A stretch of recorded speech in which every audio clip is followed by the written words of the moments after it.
ramyang-ramyang jagat wetan maya-maya kiblat kulon. Dudu soroting Surya Candra Ndarum Hyang Kartika.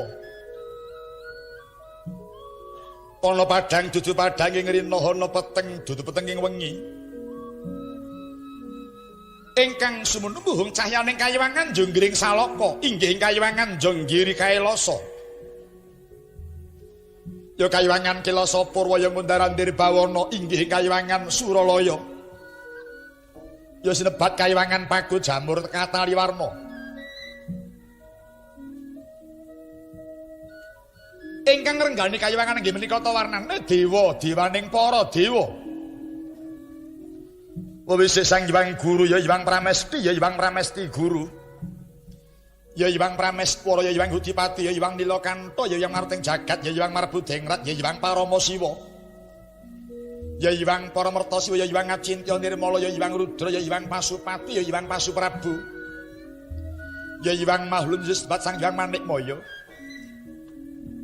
Pinarak ing bale papan ya warna lenggah palangkarna semek lembandini. Ingkang pareng adhep Jawata Sidik mangutal-utal Hyang Narada ya Hyang Kaneka Putra.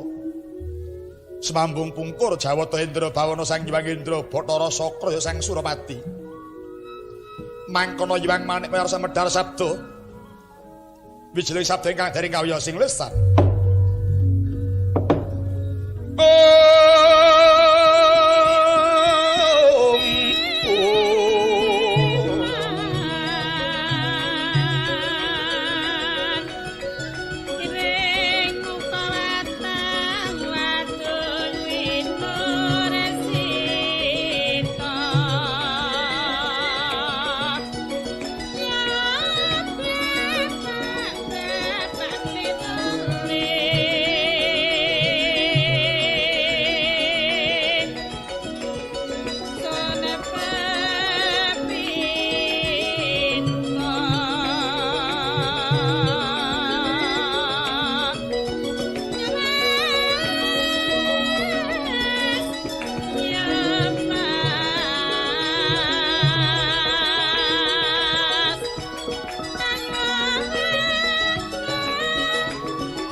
Aywangan Suralaya sampat Prajawata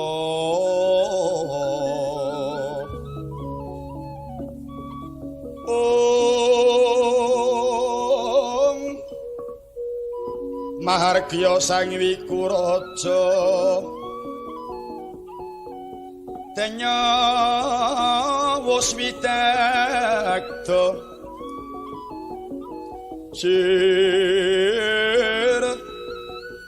Nan Ning Satruwangkara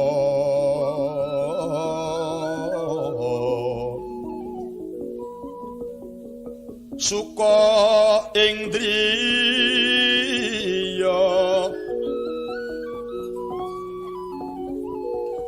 Iwang kiri peparing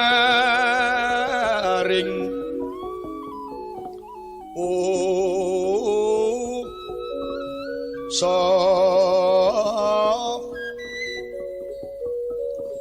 pangrunah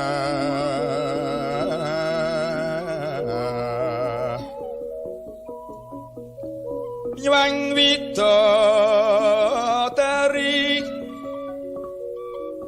Jinatukrama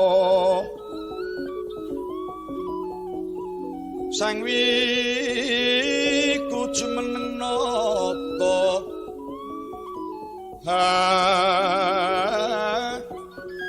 Neng Silakanda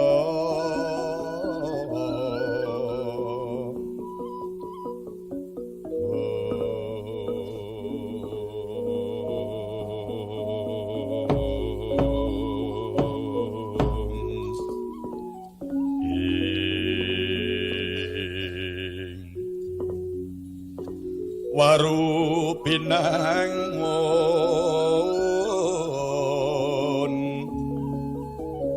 ing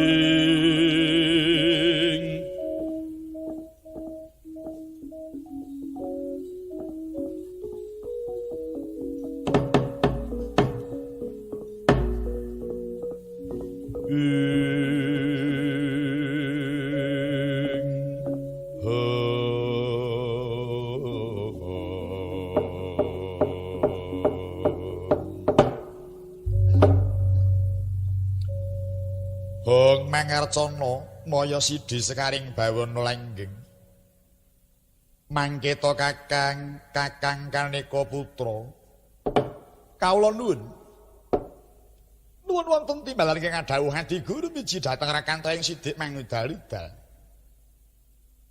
mila kakang narada tebih ulun awit celak kados ulun rangketaken wigatos sing pasiwakan tanah sanes namung anggen ulun sampun nampi wujuding Wahyu Senopati sebat Wahyu Topeng Waja paparing saking Pangeran Lumuntur dhumateng pun Manikmaya nanging kakang ulun kuwaos nampi mboten kuwaos anguwaosi dhatenging Wahyu Topeng Waja menika lah dalah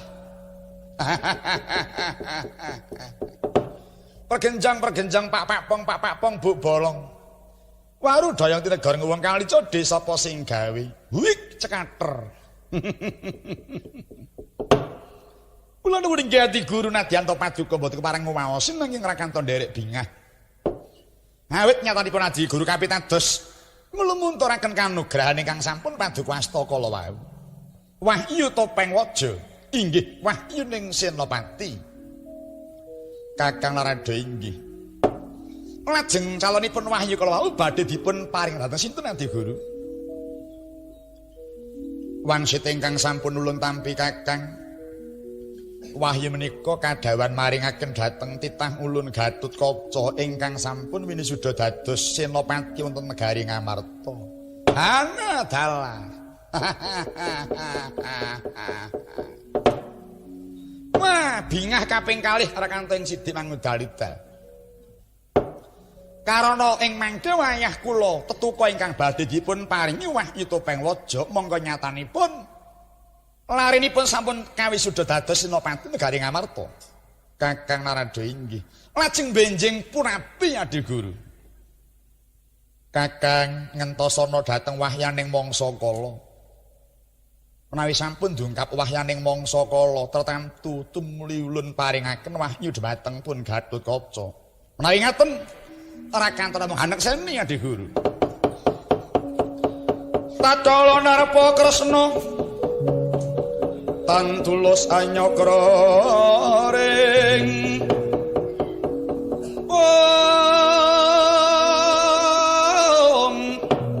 Raksiwara Jahnawi Suta kang munggah sira kali ing rata tetertum yangaken Sang Saratama ing sawaning Sang Hyang Antaboga kelawan Palendra Dwarawati.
Kang warta magawe pupuk guna sang reksi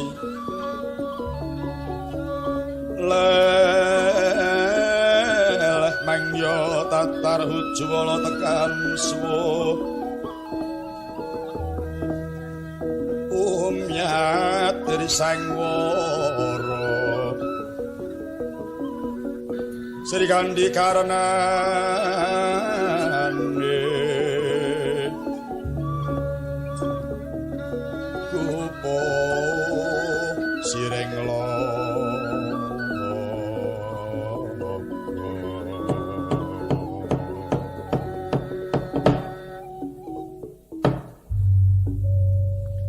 Hong mangarcana maya sidi sekaring bawana lenggeng. Ulun wis padhakake Bathara Antaboga lan wayah ulun Kresna kang sowan marang Kayiwangan. Antaboga padha kanthi harja sowan kita. Kula nuwun inggih Bu Kulun. Lulus rarja pisowan kula niskala wangsul kula ngaturaken pangabekti mugi kunjuk. Ya Antaboga wis ulun tampa. Kula nuwun inggih Bu Kulun lulus raharja pisowan hamba. Sungkem kula mugi kunjuk. Ya kula Kresna wis ulun tampa. Ladalah perkenjang. Wanci sahur padha sowan mrene. Kula Antaboga Kresna padha rarja nggih. Inggih, Bu Kulun Narada dhateng kapundi? Inggih, Bu Kulun dhateng kapundi? Sembah kula katur, sungkem kula kunjuk. Ya nggih Antaboga Kresna wis ulun tampa. Ndadekake kagiat ulun nggih Antaboga kelawan Kresna. Ana wigati apa kita marak ana ing ngarsa ulun? Inggih. Bu Kulun malih-malih menapa? Sowan hamba marak Rasa Paduka Bu Kulun kajawi kula ngaturaken pangabekti ingkang wigatos. Awrat anggen kula kinangisan dhateng Atmaja kula Kresna. Ing mangke kula kadhawan nyuwunaken tumuruning kanugrahan Wahyu Topeng Waja inggih Wahyuning Senopati. Antaboga nuwun kula. Jeneng kita nyuwun Wahyu Topeng Waja bakal kanggo apa? Namung badhe mituruti dhateng panangisipun wayah kula pun Bama Narakasura lumantar anak kula pun Kresna. Kepengin sanget lare kula kepengin dados Senopati anyena pateni dhateng Pandhawa benjang tumapaking Baratayuda. Kula nuwun inggih Pukulun. Mawantu-wantu panyuwun kula mugi kaparinga wah nyetuking waja. Tumuli badhe kula paringaken dhateng yoga kula pun Bama dados sasrana piyambakipun matek Senopati Pukulun. Antaboga lawan Kresna nuwun kula. Mara petungan luwih dhisik ya nggih. Kodrating jagat wahyu iki ora bakal tumiba marang si Bama, nanging wahyu kang ulun asta iki bakal ulun paringake marang si Gatotkaca Hawit. Ya mung tetuka ingkang kuwasa nampa amarga Gatotkaca wis ngabiwada jumeneng Senopati ning Praja Ngamarta. Pukulun Antaboga apa? Tumrap Pukulun Gatotkaca kaliyan Bama menika dipun awrataken pundi? Apa sababe kita pitakon mangkono? Kula kinten menawi dipun telusur kados tasih caket wayah kula Bama katinimbang tetuka tumrap Paduka Pukulun. Karena menapa? Awit nyatanipun Bama menika atmajanipun anak kula pun Pertiwi ingkang patutan kaliyan Wisnu. Mongko Wisnu menika putra Paduka Pukulun. Wangsul dhateng Gatotkaca. Menika sanes menapa Pukulun Bathara Guru. Ora ateges awrat dhateng Bama katinimbang pun Gatotkaca. Mengko dhisik Antaboga, kowe aja banjur ngliyakake marang si Gatotkaca. Lamun katrus Gatotkaca kuwi ya jek turun adi guru. Marga ngelingono. Gatotkaca kuwi anak Werkudara, Werkudara kuwi anak Pandhu, Pandhu kuwi anak Abiyasa. Abiyasa kuwi anak Palasara, Palasara kuwi anak Sakri, Sakri anak Sekutrem. Sekutrem anak Manomayasa, Manomayasa anak Brahmani, Brahmani anak Brahma. Brahma atmajane ngadi guru lho, jek turun adi guru dhewe nggih. Nanging rak langkung celak Bama katinimbang tetuka. Mila Pukulun. Pasajan kemawon dipun paringaken menapa mboten? Menawi ngatos Paduka mboten maringaken, menapa kelampan kurebat kanthi rudha peksa Pukulun? Menapa kelampan kurebat kanthi rudha peksa Pukulun? Kala memawa limut kalamatan jroning alam kanyut. Sanyataniku kanyatan kaki sejatine yen tanemut sayektine tan bisa momor.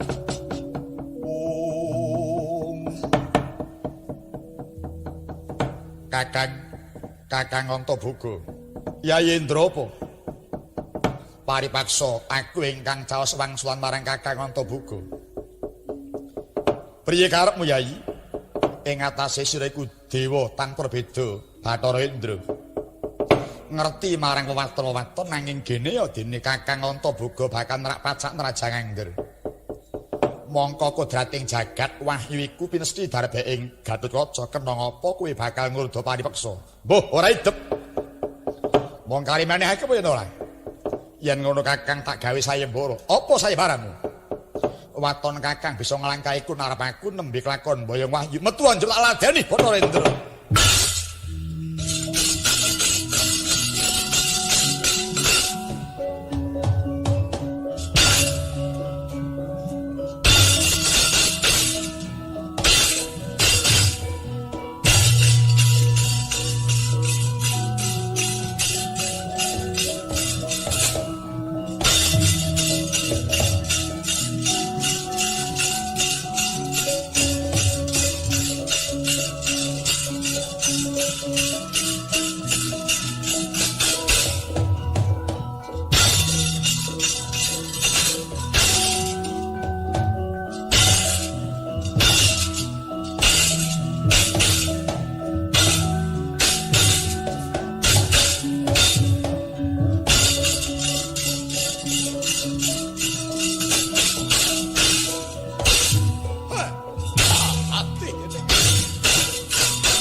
mati. Yo, rasakno sikilku.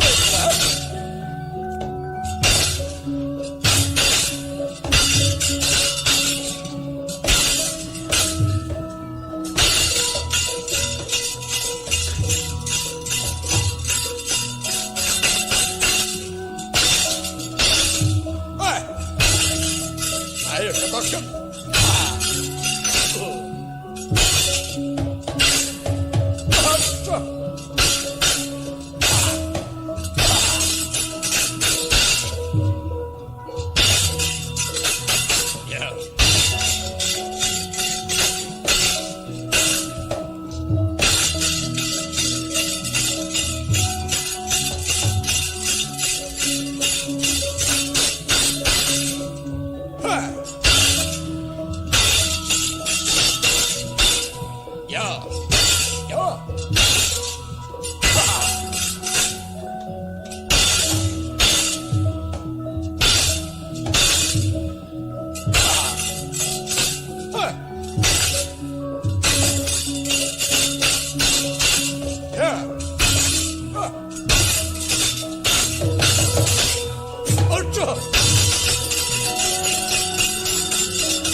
Soroting Hyang Pratanggapati Himawan seton nawangi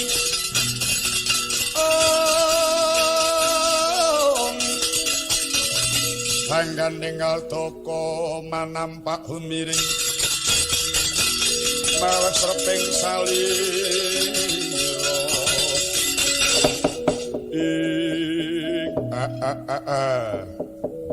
Adikku adikku Yayendra siadi ketaman upas ingkang banget mandi saka Antaboga nganti tak sawang lonyoh dadamu Yayendra semingkira ndak trajangi dhewe Antaboga ya mbah dipati apa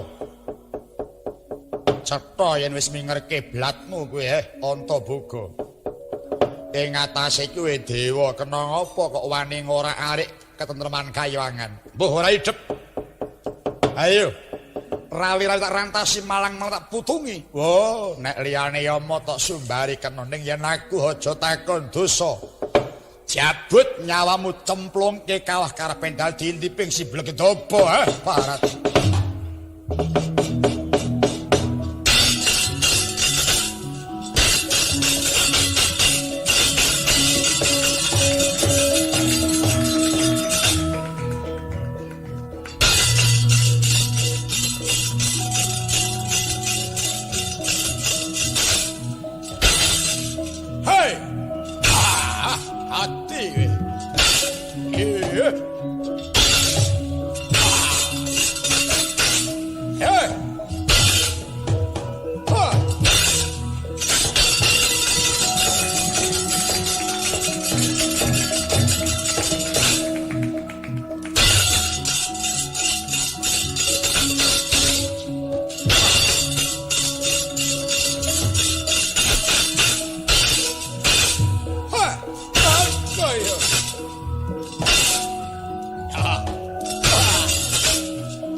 ayo tampanono gada wis renteng iki ha.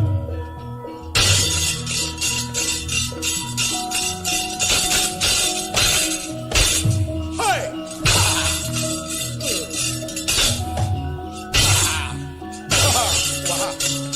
Wah, sekti gue onto buku. Wah.